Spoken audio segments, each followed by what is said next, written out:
You are listening to KC Sports Network, proudly presented by Emprise Bank, your partner in possible. What's going on, Chiefs Kingdom? I'm BJ Kissel. We've got a couple of special guests for this episode of the KCSN Draft Show for you. As you can tell, we are still at the NFL Scouting Combine in Indianapolis. Great stuff from Brett Veach and Andy Reid earlier this week. You can check out that podcast with Tucker Franklin. But right now, talk some of the top players in this draft, maybe a couple of guys that you should be familiar with as we go throughout this pre-draft process. Is the Chiefs obviously picking at 31 in the first round. We're joined by ESPN Why is that, Field Yates, because they're very good at football. They ended up at 31? Yeah. They traded for that pick, or did they won the Super Bowl? They did. They did. Has that happened at all recently? Twice. 4 Crazy. years? That's weird. It's good to be them, huh? Yeah. You were in Kansas City. You understand a little bit about the passion of the fan base. I miss it dearly. Yeah. I'm from New England area. I live there. I live in Connecticut now, which is where ESPN is. And my wife went to Boston College, which is they've had some moments of good football years, but it's largely been lean. Yeah. I haven't had the chance to go to many big college house that football Mike games. Borgonzi built. That's right. Borgonzi should be a GM. We'll talk about that. Ask me about that, because I'll have a 20-minute rant on it, but right. Somewhere. But I didn't have a chance to go to many big-time college football games. But my experiences at Arrowhead were like big-time college football games. 6 a.m., and this was not necessarily during the peak years, right? And the fans were there. You could smell the barbecue from miles. You get off the highway, and you could smell the barbecue, and the passion was exceptional.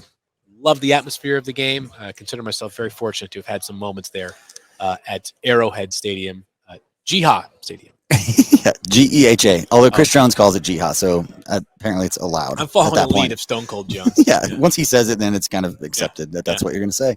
I think people have been following me for a long time or been following the content we've done. You probably heard me tell this story before, but I'm contractually obligated on a contract that does not exist to bring up the story every time we do anything together, because I talk about it when people ask me about my media career, and that it was unique. It started completely different. Started off blogging at Arrowhead Pride.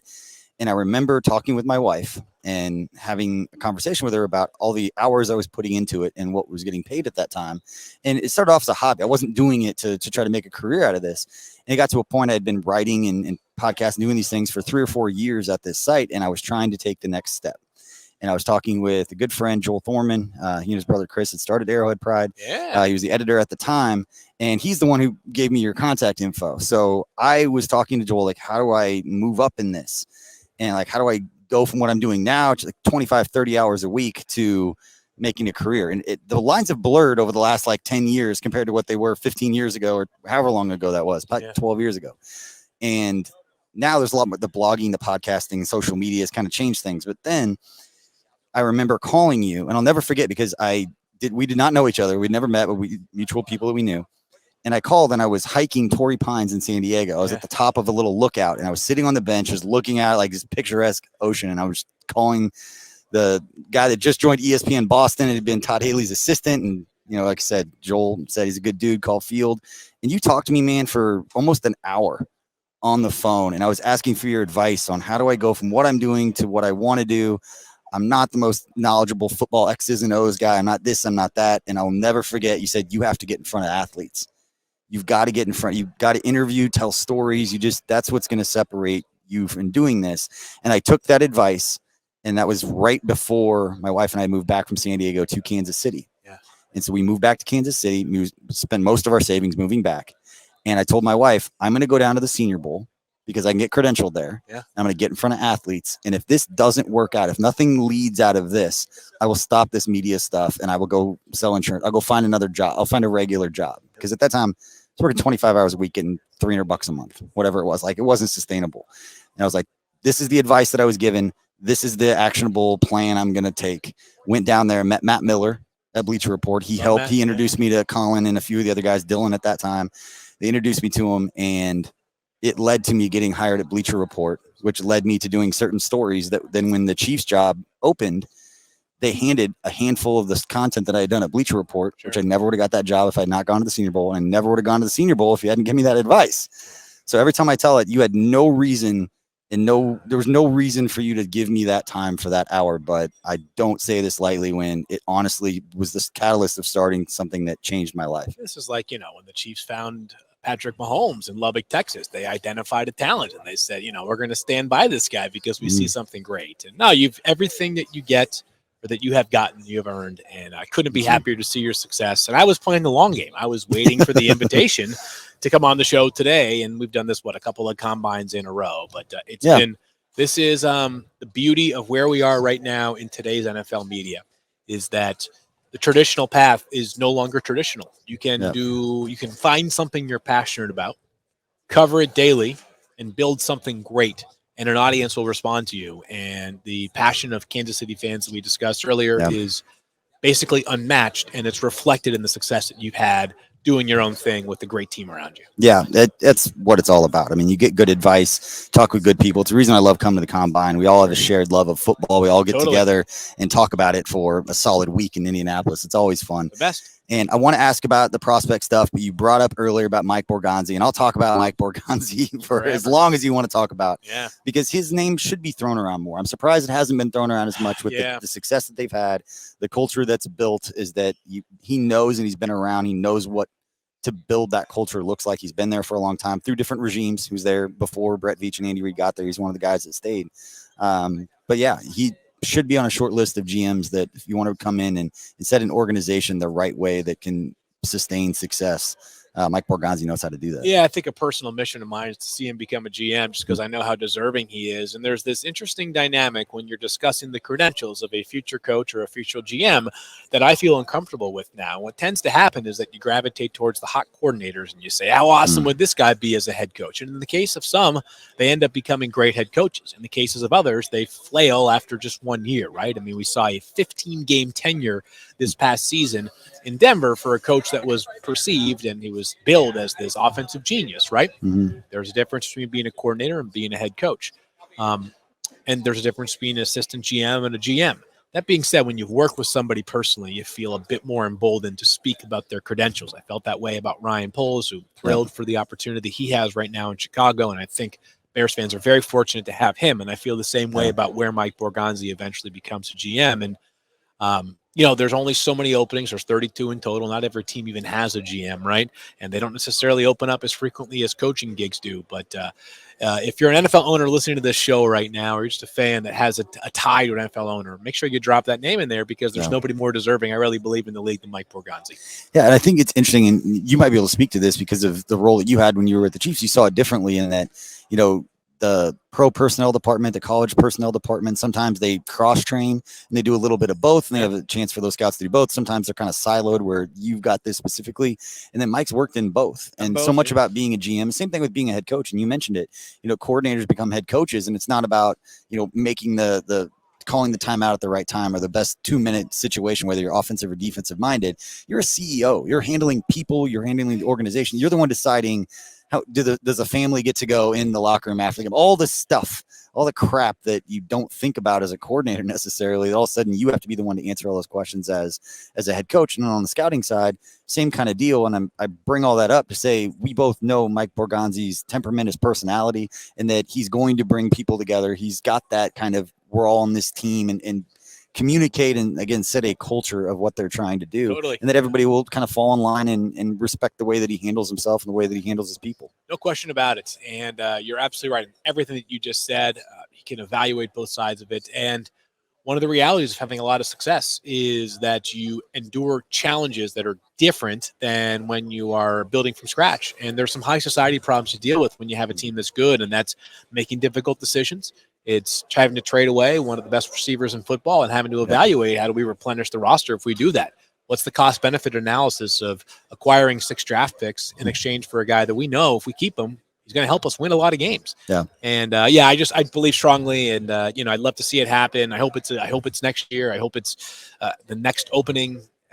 I hope every next opening that becomes available has Mike Borgonzi on their short list, and not just a great evaluator, but great human, and we need great humans in the NFL leading organizations. And I can certainly speak to the personal character there that he's as good of a man as you'll find in this league. And the family, and Jill and all of them would be awesome to see. And I self just want to see more people that I know personally staying on the podiums, because you got it on the coaching side. Now you got Poles and Ballard and all these guys. Totally. I get to a point where I'm going to know like a third or a quarter of the coaches or GMs that are standing on podiums because Andy Reid and that whole culture gets it done. But Phil, let's talk let's pivot, talk a little bit about some of these draft prospects. The reason that we're all here in the draft this year. It's interesting for Chiefs fans because it's been like a week, not even a week since the parade. Yeah.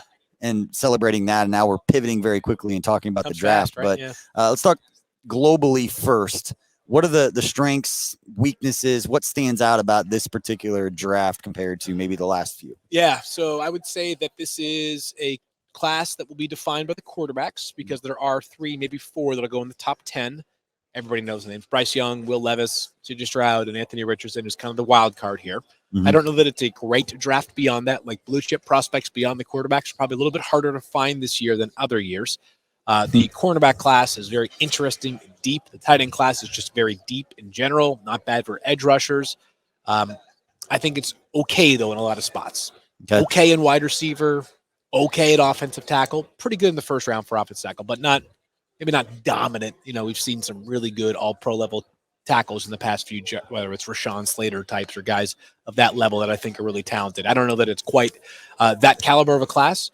But the best part about the NFL draft is that we're going to assume that there are like 25 good players, and then 50 guys taken after the 100th pick are going to wind up being really good players too. Yeah, I like by about mid-April, there's like 86 players that are projected first-round picks. Yeah, they're all they're all first-round picks, right? Yeah, and that's the one, I guess, not frustrating thing, because then I say the Chiefs winning a lot is frustrating, but you talk draft as a Chiefs fan, you have no idea who's going to be there at 31. There's zero clue. And by the way, on what they're going to do, and you haven't even hit free agency. Yeah, with the time that you and I are having this conversation, what could change between now and 6 days from now is pretty dramatic, right? If Orlando Brown Jr. is re-tagged, right, or if a deal is done before free agency, left tackle's not a need.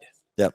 But if Orlando Brown Jr. is not there, well, then I think it's pretty obvious what the Chiefs' top need is this offseason. It's potentially 2 offensive tackles you're replacing. So the other thing about the draft is that it takes place after free agency as opposed to the NBA as an example where it takes place before free agency. So the gaps that you think you have to fill right now could be filled over the next month. Yeah. Let's stay on tackle because, again, it's 2 moves that they have to make, whether it's Andrew Wiley moving on, getting paid somewhere, especially the way that he played down the stretch. Really strong. Let's talk about the tackles in this draft. You mentioned some in the first round, not maybe blue chip, but Chiefs don't have to worry about the blue chip because they're not going to be drafting anywhere near getting blue chips like that. But we've seen them find success. I mean, look at last year's draft class, 4th most snaps played by drafted rookies last year, the Kansas City Chiefs, who also happened to win the Super Bowl. We talked about 7-8 guys on the defensive side. It's crazy. Talk tackles. Who are some of the guys maybe at the end of the first round, mid to end of first round that could be available that stand out to you? I'll just go through the ones that are probably first round picks because at this point I don't have a great grasp of like high first round pick versus mid first round pick. But Peter Skoronski from Northwestern played awesome in some big moments, played well against Ohio State this past year in a crazy game with like awful weather where Ohio State couldn't move the football at all, but it's hard to play defense. It's hard to play offense against Ohio State every week, and he did a great job. Some think he could be a guard, a little bit of a shorter armed prospect, but Peter Skoronski, very, very good player. Some believe he could be a top 10 pick. Paris Johnson Jr. from Ohio State, one of 2 Ohio State tackles who I think will end up going pretty high in the draft. DeJuan Jones is 6'9". He plays right tackle for Ohio State, but we're talking all of 6'9", 380 pounds. I mean, that's a mountain of a man. There's only like 3 guys in the league that are close. Orlando Brown Jr. being one of them, Trent Brown being one of them. But those guys are rare body types. And then Broderick Jones from Georgia, the left tackle who played a ton of snaps for them this year. He's a phenomenal athlete, big-time player, redshirt sophomore this year. So he's young, hasn't played a ton of football as relative or compared to some of the other guys that could be drafted. But those are the 3 to 4 names that I think you hear quite often in the first/top of the second round chatter. All right, let's stick with some of the storylines again. We know going into free agency, we've talked about it a lot on this network, that the wide receiver position, the Chiefs are going to have to make some moves, whether it's bringing the guys that they had last year back. Yeah. Just from a sheer number standpoint, said this probably 1,000 times over the last 2 weeks, the only receivers under contract for the Chiefs beyond this season, so starting in the new league year and here in a couple weeks, are Kadarius Toney, Sky Moore, and Marquez Valdes-Scantling. Yeah. That's it. Yeah, that's it. And I think there's in some ways the pre-free agency in the Kadarius Toney trade, the Sky Moore draft pick last year. MVS played like 95% of the snaps this year in a ton of games, so he'll be same thing he was this year. But this is a buyer beware market for the free agent wide receiver class. I think there's a pretty healthy debate about who the number one wide receiver is. I think it's going to end up being somebody like I have to tell you at the beginning. It's either going to be Juju Smith-Schuster, Jacoby Myers. Yep. If you want to lump Odell Beckham Jr. into this conversation, you can, but he's been available for so long that it's hard for me to know exactly where the health is. Yep. Obviously, didn't play at all last season. I think Mecole Hardman's going to do very well for himself in free agency. He's got a lot of traits that are desirable. Sudden, fast, obviously, has big plays on his resume. But the question is, as we saw last year, that market exploded. So I don't know exactly where Juju will check in, but I think Jacoby Myers could be a $15 million per year guy. He is so solid. Yeah, does everything well, but nothing at that rare level, right? Doesn't run real fast, not super big, not bulldozing with strength, right? Yeah. Here's an example. How do you evaluate that? And I think there is probably some value to be had both in the draft and also in the later waves of free agency for wide receivers. I think there's a lot to get excited about with making moves and making trades. And that was the DeAndre Hopkins over the last week. That was a conversation that people are having of, would you bring in DeAndre Hopkins? Is he washed all this? He's not washed. Not washed. And no. DeAndre Hopkins with Patrick Mahomes, there's no reason that any Chiefs fan wouldn't be excited about what that pairing would look like. But you're giving up draft assets, resources. You're having to pay top dollar. But to your point, with the free agent market, you're having to pay a lot of money because you're building through free agency in that way. So most likely scenario, you bring Juju, Justin Watson come back. You still need to bring in somebody. If they draft somebody, we haven't seen a ton of production from rookie wide receivers in Andy Reid's offense because it takes time. It does, and that's just a reality of the football of the NFL. It's development, it's adjusting. I will say this though on DeAndre Hopkins is you just got to be careful too, because let's just envision right now people are saying, well, he's due this over the next 2 years. I believe it's about $36 million.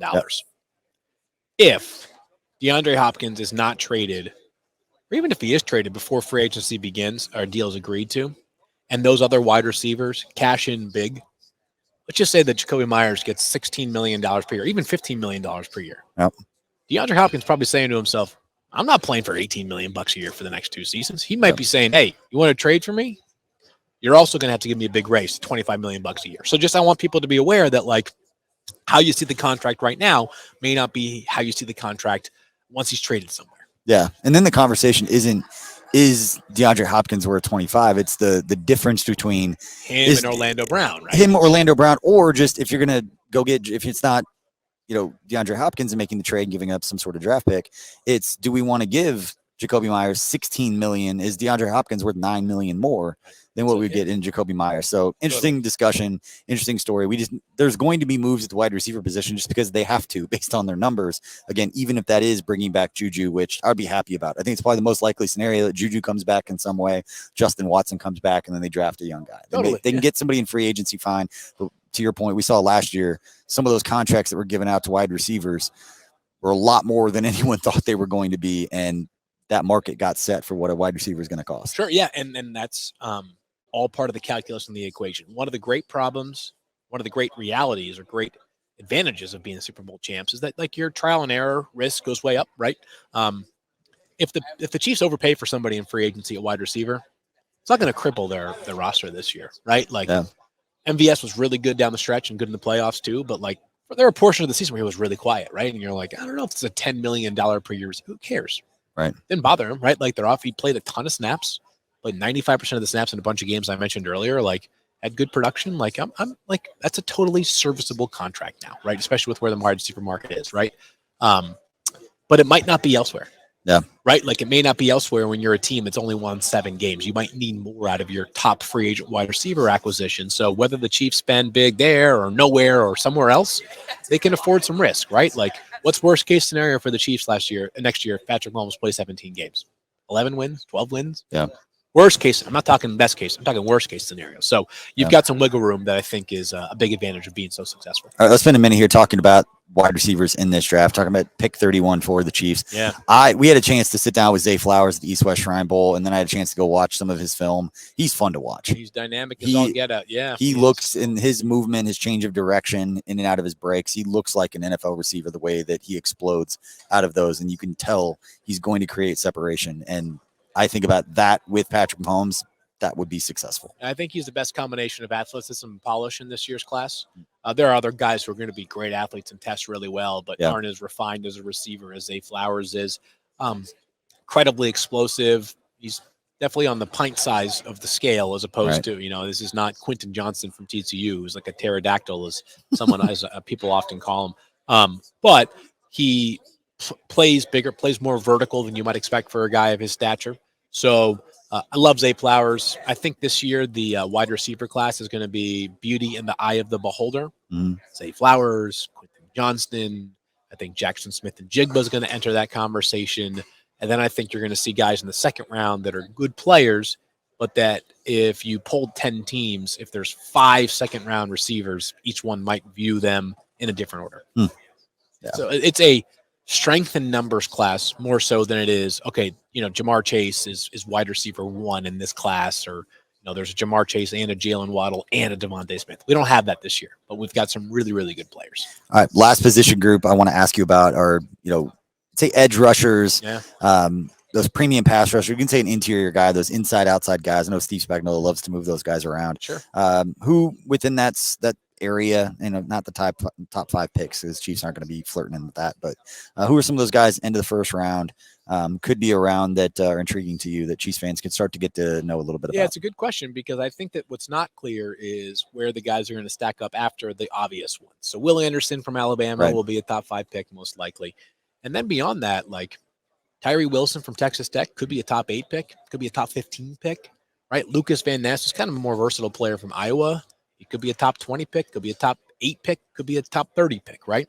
Will McDonald IV from Iowa State, great athlete, strong Senior Bowl week.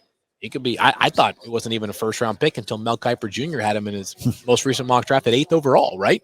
So I think that what we're realizing is with the edge class, like that's going to be another one where every team's going to value them a little bit differently. All right. Final thoughts before we let you go. Again, we're hanging out with ESPN's Field Yates, getting some good stuff, talking Chiefs, talking draft. Who's your favorite sleeper player? Ooh, good question. That will not be a sleeper anymore after this. No, yeah, it's going to say, like, you're going to have a hard time. I actually made a note on my phone of guys that I was, like, watching closely recently. Let me see if I can find. I had something I wanted to write down, and I was like, let me see if I can. We asked that earlier to Charles Davis, and he brought up Julius Brents, cornerback from K-State. Okay, so he was just placating to his audience. All right. Kansas City sports fans. These names. These are like I gotta like type my own names like more legibly. Yeah, now I'm reading all my draft notes, and there is just like way too much stuff in here. All right, so Kalijah Kancey from Pittsburgh, who I don't really think is going to go that far down. I'm looking at all the wide receivers. No, man, I have just a file that is just like not at all worthwhile of stuff. I don't have a good answer right now. I'm not gonna like these guys are all like all the names, like Jalen Hyatt, like these names, Jalen Hyatt, right? These you call are him a not sleeper. at all, like these aren't a sleeper at all. Like this is Deuce Vaughn. I'll go with Deuce Vaughn from K-State. That's flying too close to the sun, man. That's I'll tell you one though. All right. I mean, this I don't know. Maybe people may know him. Siaki Ika from Baylor started his career at LSU. 360 pounds, rare power, freaking beast. Try moving him around. Don't know exactly where he fits. Might not be a 3-down player, but like a fun guy to watch. That is a good one. Yeah. That is good stuff.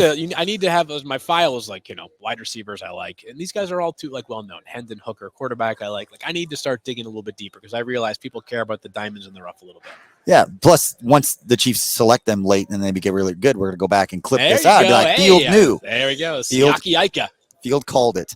All right. Good stuff with Field Yates and ESPN. We appreciate you for stopping by. We're going to take a quick break. We'll have more right after this from Radio Row here at the Combine.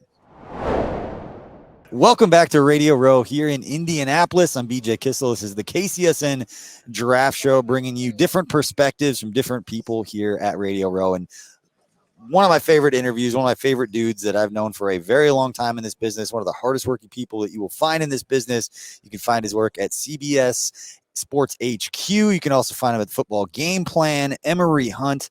Emory, it's probably been a little more than a decade that we've been talking about football and doing all this stuff together. But man, it's good to see you. Appreciate you coming on and joining us. I was glad to be here, man. It's good to see you, and good to see you continue to grow in this industry, man. Like when we met, we were two little seedlings walking around aimlessly, and now look at us, all big boy equipment and things like that. Dress well and everything. We get cameras and backdrops and all this, and then you're at the big stage over there with the CBS crew.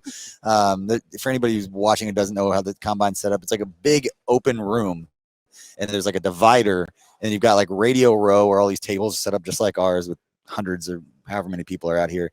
And then on the other side are like the major sets for like, you graduate to that side. Emory has graduated to the big sets where he's not carrying all the equipment around like he used to. Man, that's what I always enjoyed seeing, because you were running around, you put in the work. And we were talking about before we started recording, how many different All-Star games have you been to? 8. This cycle. 8 All-Star games. Tell me about the one that you were just at. We were just talking about the HBCU Legacy Bowl, which was in New Orleans, Louisiana, my hometown, born and raised. Got to give those props.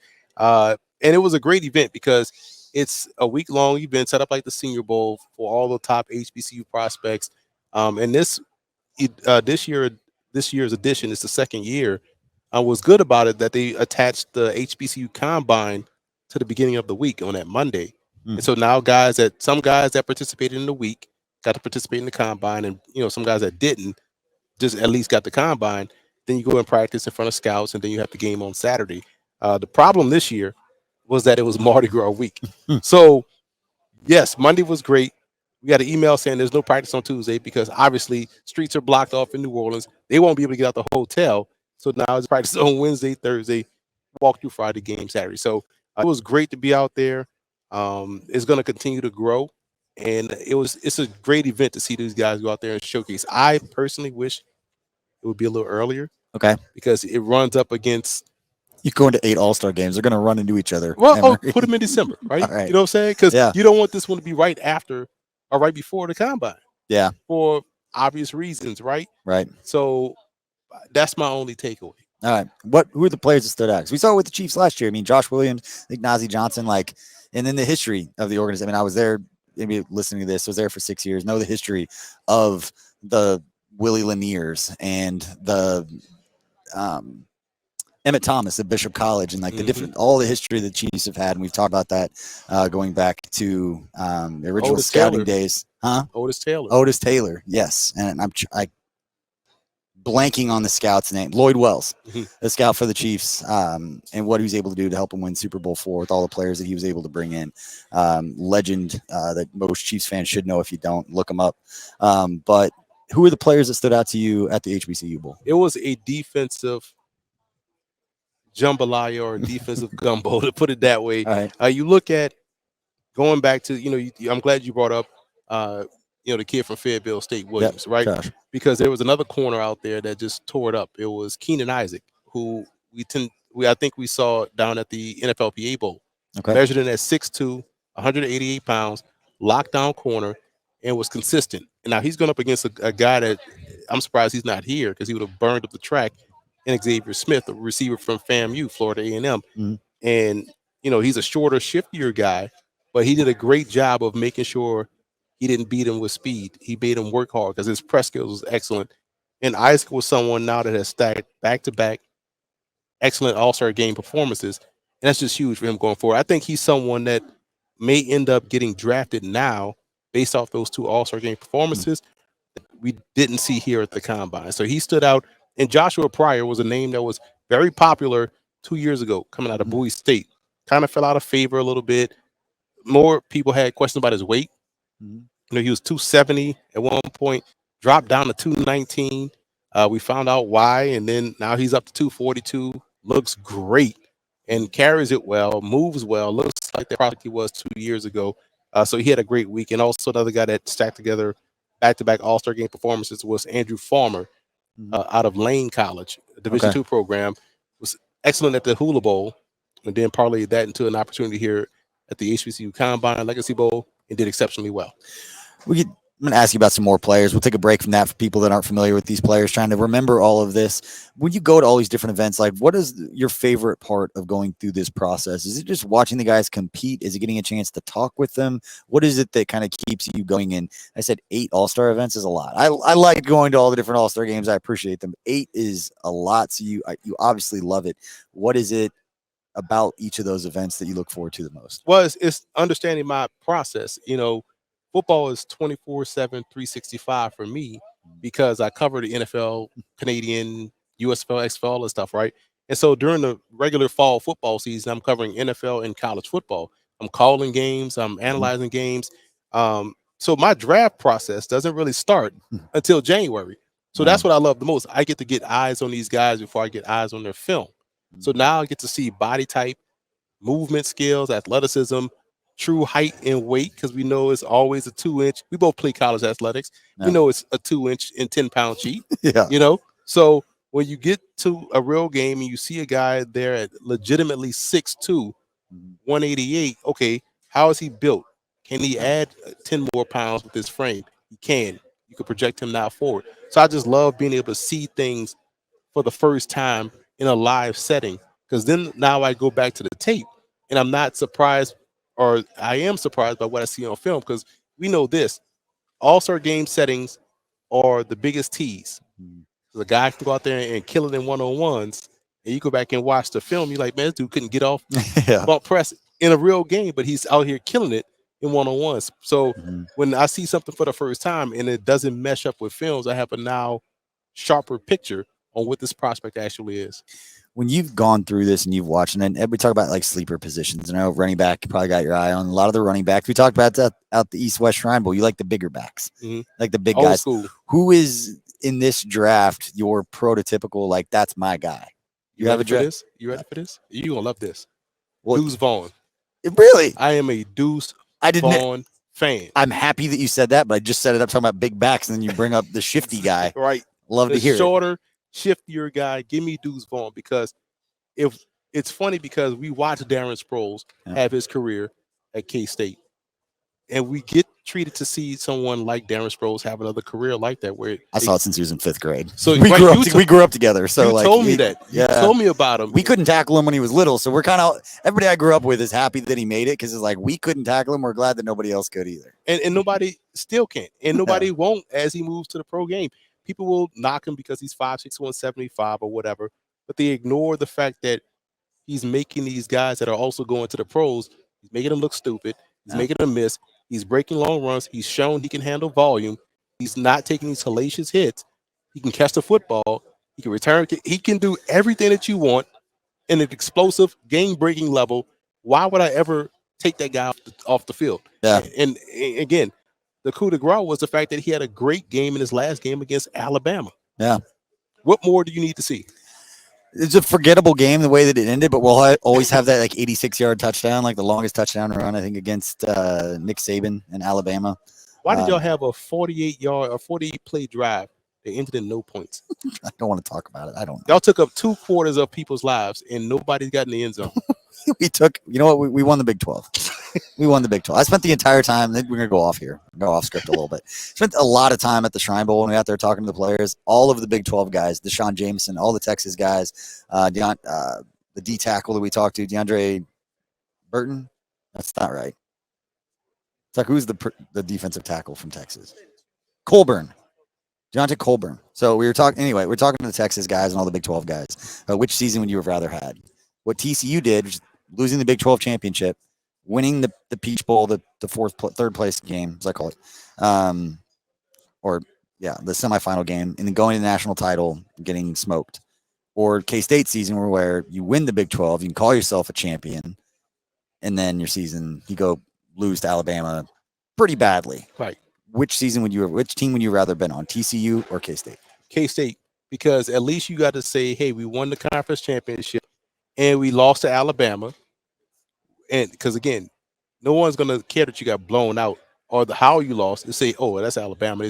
But you didn't get embarrassed on national TV in front of everybody, to where everybody was like, why are they even in the game? I think even Joke tweeted out, Man, put Ohio State now. Put Michigan. Put Michigan back, and I won't see them. This was like in the first quarter. I was like, all right, I'm out on TCU, Georgia. I don't want to see this no more. Yeah. It's like 4 plays. My thing was just K-State just call themselves champions. Yeah. They get a ring, they get a big trophy, and I'm reminded that they won the Peach Bowl, so they can get a Peach Bowl ring or a champion. But like that's a semifinal game. You still don't, it's not winning your conference, not winning the Big 12. They weren't champions of anything. No one understands. We had to say in college, no one understands. Beat me last. You're only good as your last game. Tell University of Miami to beat us last. University of Louisiana, right? Yes, the last time we played them was 1928. It doesn't matter. We have no reason to play them again. We won already. Why? Beat us last. That's it.